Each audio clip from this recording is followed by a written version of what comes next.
Chennai super কিংসের open করতে নেমেছে গীতুরাজ গায়কোয়াড় ও রচিন রবীন্দ্র। কিন্তু সুমন, রবীন্দ্রর মাথায় টুপি অথবা হেলমেট নেই কেন? আরে ওর হেলমেটের কি দরকার আছে? ওর মাথায় যা চুল আছে তা দিয়ে হেলমেটের কাজ হয়ে যাবে। তার মানে তুমি কি বলতে চাইছো, ও কি কোথাও হেলমেট অথবা টুপি ব্যবহার করে না? আমরা খেলার দিকে ফোকাস করবো শুধু রবীন্দ্র নয়, আজকে চেন্নাইয়ের সাপোর্টাররাও চুল দাড়ি বড় রেখে মানত করে মাঠে খেলা দেখতে এসছে। হ্যাঁ সুমন, তুমি ঠিকই বলেছো।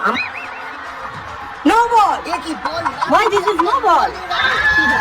আরে ও তো বলই করলো না, এটা কিসের নো বল? এ বাবা, ক্যাপ্টেন রেগে গিয়ে আমটাকে মারতে যাচ্ছে বলে। নো বল কেন?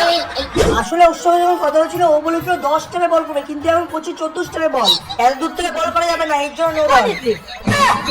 এইটা কিরকম নিয়ম? এই নিয়ম তো আমি আগে কোনোদিন শুনিনি। এর জন্য তো বলি পাড়ার ক্রিকেট খেল। পাড়ার ক্রিকেট যদি খেলতি তাহলে এই নিয়মটা জানতি। যা যা যা, নিজের বলারকে বল আস্তে চেপি দে, যা যা যা।